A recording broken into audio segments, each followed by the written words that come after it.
Ted Cruz here is facing another challenge, another Democratic challenger who this time just might take him down, because we hear this every other cycle.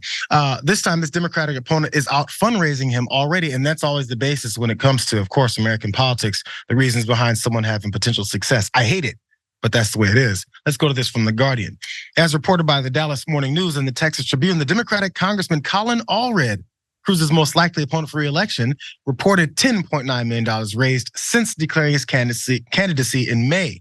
That was nearly 20 times as much as Allred's closest Democratic rival. But it was also, the paper said, almost $2 million more than fundraising that was reported by Cruz in the same period.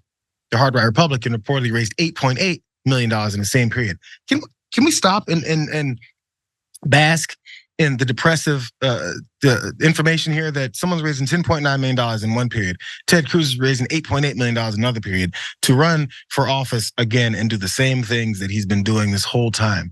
Who's giving this guy money, but we already kind of know. So his spokesperson is pushing back on some of this reporting about him being out fundraised, because that's the worst thing that could ever happen to a politician.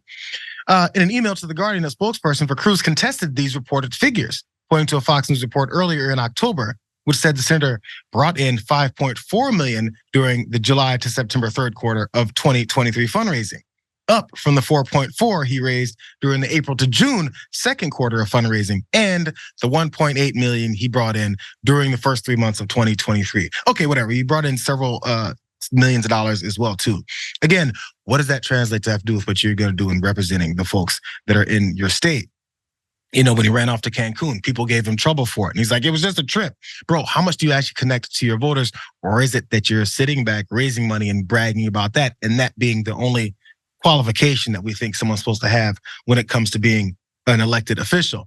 Now back to Colin Allred. His campaign manager, Paige Hutchinson, said this about the situation. Texans' enthusiasm to retire Ted Cruz and elect Colin Allred to the Senate is reflected in this quarter's amazing outpouring of grassroots support. Let's look at where things were a little bit earlier in March of this year, when Allred was expected to win that Democratic primary. And Allred is at 37% and Cruz is at 42%, gaining. And that was before all this extra haul of new money. In the meantime, you know, Ted Cruz has been running off, visiting with other folks that I completely forgot existed. One being Liz Truss. David, do you remember Liz Truss? Because it's a name I would have never thought again in my entire life until Ted Cruz went and visited her. That sounds familiar. Remind me though, because I'm spacing. She was around for about, I think they said 50 days as prime minister in Britain, and apparently there was a big financial issue there. I had completely forgotten about this story, and then she was kicked the hell out or resigned. Keep it that. We'll say that she resigned, and since Ted Cruz posted this on Twitter. He said it was a real pleasure to visit with Liz Truss in Texas. She showed up there. We're so grateful for our British friends and for strong leaders on the global stage who will champion conservative principles and defend liberty. And Liz Truss was also, of course, talking about how conservatives have to win this battle in the US and the UK. The time is now. So while Ted Cruz is visiting with Liz Truss, who is known as a laughingstock, this Colin Allred, who I think is a former football player, he's gaining ground. He's at the 10. He's at the 5. He raised $20 million. Well, first of all, I apologize to our viewers for me not knowing and not being up on my conservative British marginalized politician. So I didn't know that one.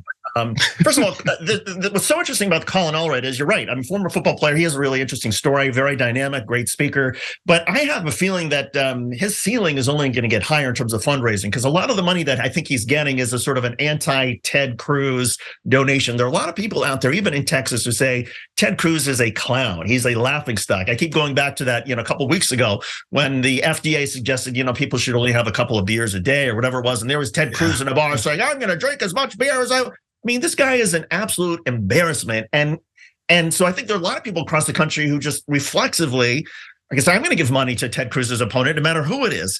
And so there's a lot of money pouring in that way. And then, oh, by the way, when Colin Allred is actually able to sort of get out there and do more high profile interviews and establish himself a little bit more and tell more of his story, I think Colin Allred actually has a really good chance here. He's a fascinating candidate and character here. So I think he's going to have no problem raising money. And can a black man win in Texas? I'm afraid to sort of think about that. I'm not so sure yet. It all depends. What team did he play for? You know how Americans think. Which NFL teams did Colin Allred play for? If it was some rival of any of these Texas teams, whatever, I think they're near Houston. So if he's a rival of the Texans, that powerhouse down there, then he may not have an opportunity. I'll look it up. We'll talk about it during the break because I'm out of time. But Colin Allred, if you guys do know where he played, and maybe if it's a needle in his side when it comes for this run, we'll see. But he's definitely outraised Ted Cruz as of this point. Not according to the Cruz campaign. But we'll see.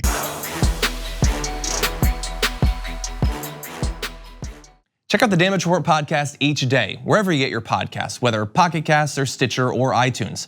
You can join me as I give you the news and stories you want, with a range of co-hosts and interview guests jumping in on the fun each day. Again, that's the Damage Report, wherever you get your podcasts. And if you get them at iTunes, don't forget to rate and review. Sometimes I'll read them live on the show.